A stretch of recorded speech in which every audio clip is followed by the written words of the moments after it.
Hello and welcome along to the Rangers Rabble podcast live from Ibrox. To those of you who tuned into the preview, you'll know exactly where we are and why we're doing it. We're here to react to Rangers women 4, Aberdeen women 0. Hello, I'm Martin and I'm joined by Brian. Brian, how are you? Very well, sir. Very well. Good victory. Good victory, yes. And I'm also joined by William. William, my friend, how are you? Just had my dinner, so I'm really happy. Oh, well, if you've just had your dinner, then that's when you know that you're a happy man. Absolutely. Look, Brian, we spoke before the game about what to expect, the difference in quality between the two teams. That was pretty much just a comfortable, very, very comfortable, not out of second gear victory for Rangers today, wasn't it? Yeah, I mean, I think that's fair to say. As I think, as we said before we came on live, there, it's a stark difference between probably Celtic, Glasgow City, and Rangers, and the rest of the teams with the conditioning of the players. The poor Aberdeen players were really struggling towards the end there, the last 15-20 minutes. And I think Rangers, as William said earlier, if Rangers really needed a goal to get a win, they would have got it. I think they were trying a few fancy things that probably the manager won't like too much, but I mean, convincing win, 4 goals, clean sheet. Before we kind of touch on Rangers, Wally, if we just have a quick talk about Aberdeen very quickly. Brian's saying there, look, towards the end of the second half, the difference in fitness and that was evident. But even from the first minute, Rangers controlled it. Aberdeen didn't really offer much, did they? No, it looked like Aberdeen were playing like a 4-1-4-1. They obviously kind of set up their stall. That's how they were going to play. They knew that Rangers would have had a lot of possession. They were willing to let Rangers come at them. They were maybe looking for a set piece or maybe a possible counter-attack to score. And at the end of the day, when you talk about Rangers, Celtic and Glasgow City, those 3 teams will always dominate games against the teams below them. That's just how it is. But fair play, I thought for the first half an hour Aberdeen defended reasonably well. Mm-hmm. But then as soon as the breakthrough comes, you could see that the heads kind of dropped a little bit, and then it just felt like it was only a matter of time before Rangers scored that again and again and again kind of thing.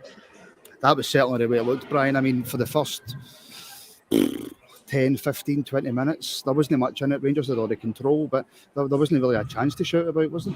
No.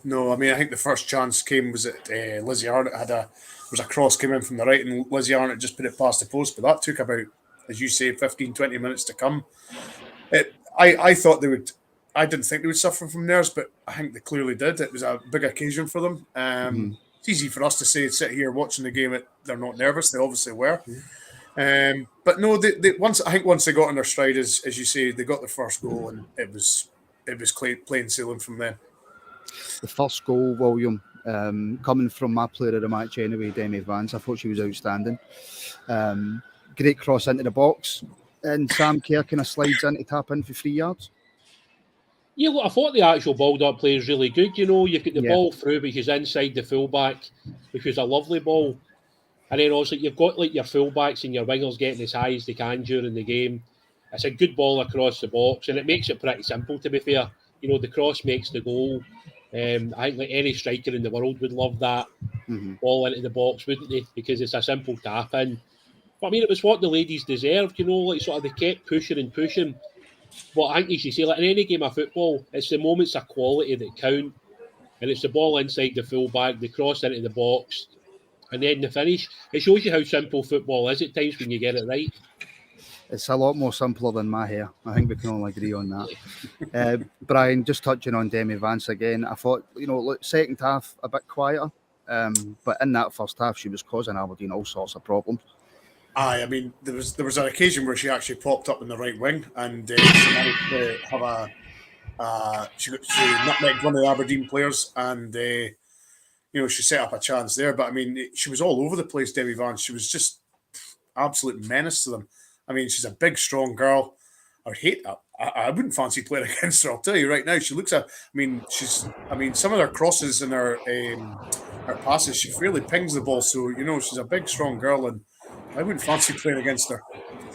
And she's getting played in front of. I know Nicola Docherty was playing at right back, but she's competing with Nicola Docherty, Demi, and it'd be hard to choose between the two of them. Yeah, look, it shows you the quality that Rangers have got now. Obviously, the club is funding a lot of this. You know, the kind of rumours that there's like the best part of £1 million+ getting put into the ladies' team. So that's a huge commitment for Rangers. And obviously they've went out and added some very good players, and that's the difference. Look, let's be honest about it. In football, more than often, the teams that win things have got the best players. And that's why Rangers have drew like one game this season and won every other one. You know, that's the difference. I know people will go back to saying, well, at the end of the day, like the real competition is Celtic and Glasgow City, and that is true. But they've had to do that this season and they've beat them as well. So it shows you that the quality's there. I mean, I know I'm kind of jumping ahead, but I thought like the third goal was as good a goal as you'll see. I know people might question the goalkeeping a little bit, but it's a hell of a strike. Yeah. And that's yet again, you know, like players that are supposed to be on the defensive side of the game are actually causing some of the most problems on the pitch in the attacking sense. Yeah. So that shows you that, you know, like the ladies' team are set up in the right way and they're very much set up to attack.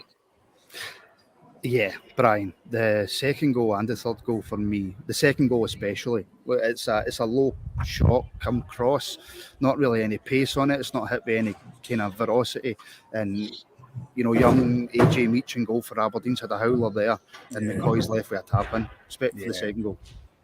Yeah, I mean, it look.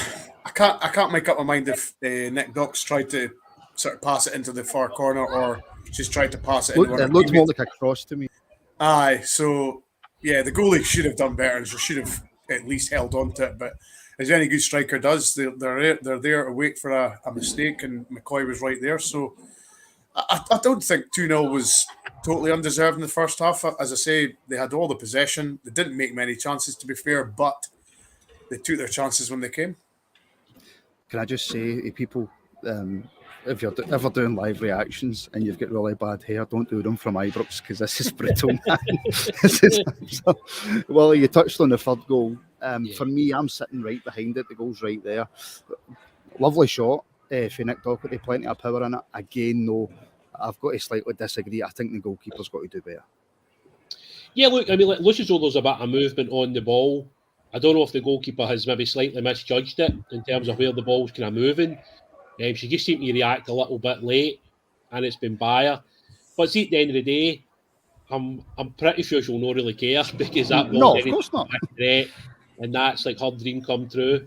You know, to play at Ibrox, but to score as well. Yeah. So that's something. I mean, like, at the end of the day, that would be my dream come true. You know, if I played for Rangers and I scored a goal, I would be telling the world that it was like a 35-yarder into the top bin, and it wouldn't matter if the goalkeeper touched it or not, you know. So, I mean, like, she's got to live the dream today, you know. Yeah. Playing for Rangers at Ibrox, and she scored the goal. So, yeah, that's just amazing. But, yeah, like, of course, you can always look at the goalkeeping, and I think that's probably something within the women's game that is going to improve. And that, yeah, again, just goes down to coaching. And for a lot of the teams, whether they're full-time or part-time, it's just all about getting on the training pitch and working on things. And that's really all you can do. I know, speaking to some of the guys that do go to the women's games, they say that obviously the improvement over the last couple of years has been vast. Yeah. And clearly that comes with investment, just like everything else. But it also comes down to the coaching. It also comes down to the fact that women's teams are now aligned with the academy, and they get to train at the training ground, and they've got all the specialised coaches there, and they can practice a lot of things. That's maybe not the same for every other club in Scotland. So, you know, from our point of view, maybe we're just fortunate that we've got the backing of the club and the training facilities to use that. Yeah, I mean, going on to Nick Docherty's goal, though, I mean, you can't be more pleased for anybody in that pitch than her today. I mean, none at all. And Brian, I'm not trying to do her a disservice. No, I know. It was a fantastic strike. It really was. Yeah, I mean, I think as the girl on the commentary says, she'll never hear the end of this for months now. Nick Dock's just going to dine on this for a while, but fair play. She's done everything. She's done something that none of us will ever do, or every other fan will do. So magic. It was a great strike. Fourth goal, Brian. It's a mistake for Hutchison. Plays it straight to McCoy, who then plays it into Arnott for a tap in. But it was I suppose you could say quite a lot of the goals that they did come from Aberdeen mistakes. Yeah, I think that was a bit of a comment. I think that's just generally the sort of the type of play that we play though with the ladies. They don't stop pressing. They're always harassing the defenders or the midfielders. and that was no different. I mean, they forced the defender, or I think she's a striker actually, they forced her to play it back to her centre half, and made a mistake, and McCoy was there ready, as I say, ready again, and Arnott was at the back post, just as you say, a nice tap in, but that was all caused because we've forced the issue and we've pressed them into making a mistake. When it went 4-0, William, I'm sitting here thinking, and I think I actually phoned you, Brian, as well, and I says this could be 5, 6, 7, 8. That's the way it looked at the time. Obviously, there's a couple of people in the comments have said, look, it's a big pitch. The players obviously just took the foot off the gas a wee bit, but if Rangers wanted to, Willie, they could have made that 5, 6, 7 quite comfortably, do you think? Yeah, I think they probably could have. I mean, obviously, we could have spoke kind of prior to the pod. You get the few Rangers had another few gears in them if they needed it. And you could obviously, I think, as we said earlier, you can see the difference between the full-time teams and the fitness levels. So yeah, like you get the feeling that Rangers could have at any point up the tempo if required. I mean, just getting back to the fourth goal quickly, it would have been really easy for the girl to shoot. So like, I was really pleased that she actually lifted her head up and made the pass. Yeah. You can see at the end of the day, I know that every striker wants to score goals, every attacking player wants to score goals, right? But she made the right decision. She cut it back, and it's a really nice finish from about Great finish. Sort of 12, 14 yards roughly, and it's a really nice finish. But at the end of the day, see if it's 0-0, then that's the right decision. And see at 3-0, it's still the right decision, because that's the big thing in football, is making the right decisions. And that cutback was the right decision because it resulted in a goal. But after that, obviously Rangers make some changes. I think at times that can kind of stop the game. And I think it did. I think we made like sort of 2 double changes in the space of like 10, 15 minutes. I think I felt like the tempo dropped out of the game a wee bit. But then at 4-0, it's really hard to be critical because the ladies did the job they had to today, which was getting to play at Ibrox in front of a pretty good crowd of over 4,000 people. I was going to bring that up, Willie. 4,500 at Ibrox today was, and it was really good for Rangers as well to make it £1 a ticket as well, to try and get people to come down and see. Obviously, the men played yesterday, so to get 4,500, I thought was excellent. Yeah, well, I think it's important that, as a club, that like we emphasise that we're all part of the one group. Like us, I'm fortunate that I go to a lot of academy games, and there's obviously a lot of work is involved in that. There's a lot of finance involved in that as well, clearly, as you're seeing at the moment with Alex Lowry and all the numbers that are getting thrown about. But it's the same with the ladies team. At the end of the day, a successful Rangers ladies team will be playing in the Champions League next year, which is a big thing for Rangers. It's another big selling point when you're looking to get sponsorship. It's another big selling point when you're looking to entice players. It might allow Rangers to go out there and sign 1 or 2 players of an extra special quality, which then pushes you even further ahead of everybody else. And that's what Glasgow City were able to do for years, basically, because they had They had the monopoly, didn't they? Yeah, of course, mate. Whereas like now that's not the case. And Rangers can now go, as we've seen, and actually sign players from Glasgow City. We've been able to bring in girls from abroad, which yet again is another big thing. We've obviously still got the tap in with the Northern Irish market. We've obviously got a few of the ladies from the Northern Irish team there. So it's important that the club just keep improving and improving. And at the end of the day, it does come down to investment. And as long as the club are wanting to keep investing in the ladies team, I think they're only going to get stronger. And we can basically grow on their success year on year. Brian Curry Muncher's putting in the comments there that Rangers should allow the women's team to play at Ibrox more often. Is that a fair point? Do you think that's something that could be made? Obviously, look, Rangers are playing away, say for example. Then why can't the women's game be played at Ibrox? Don't see why not. I mean, at the end of the day, this well, I don't know how much of an experiment this was, or this was just a sort of see how things go. But I mean, it's been a huge success today. There was lots of people there that probably normally don't go Ibrox because they can't. So if Rangers aren't playing at Ibrox that weekend, I don't see much of an issue. And the more they do it, the more normalised the girls come, the more comfortable they are playing at Ibrox, and they don't feel more overawed. So I don't see an issue with it. I really don't. Pitch wear and tear, maybe, William? I think the way the pitches are made these days, especially the one at Ibrox now with the kind of hybrid, it probably wouldn't be that devastating for it if there was an extra 1 or 2, maybe 3 games a season played on it. They would probably need to be pinpointed at the start of the season. Yeah. You know, like once the league fixtures come out for the first team, they would need to look at it. But yeah, look, I think at the end of the day, when you get nearly 4,500 people turning up to today's game, it obviously opens the door up for other things to be tried next season.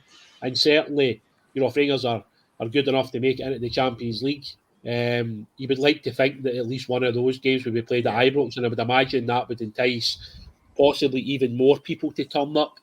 Because I've seen, obviously, in the academy games when we've played in Europe this year, you know, you've seen kind of slightly more people turning up for the European games, just because they've maybe never seen these teams before. Yeah. So I think that will help Rangers.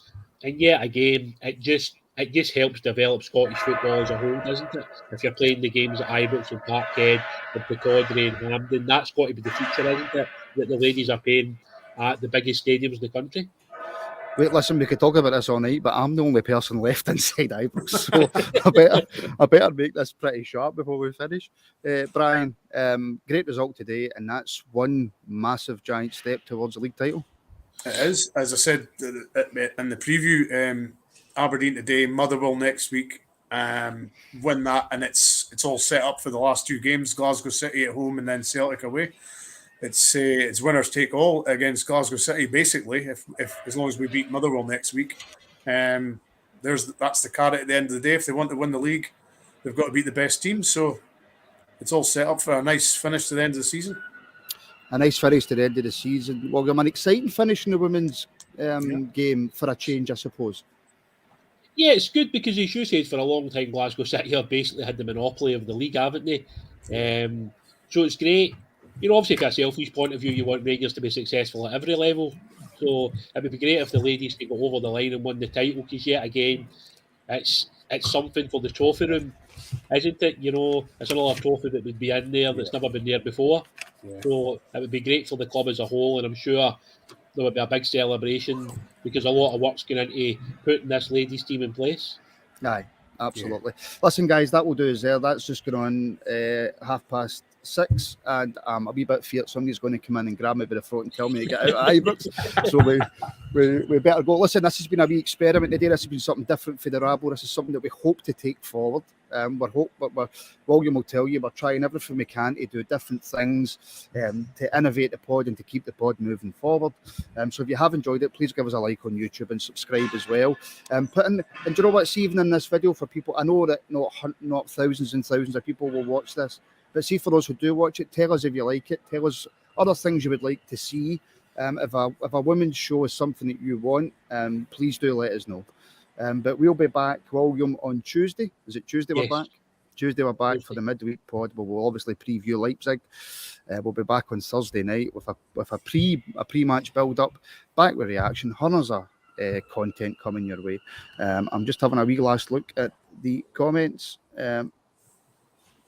I don't know whether to pull this up or not for Cuddy Muncher. It's a bad day when even the Aberdeen ladies have a better hairdo than Martin. Sad day indeed. Thanks very much, Curry. I appreciate that. But listen, everybody, thank you so much for watching, and we'll speak to you all again very, very soon.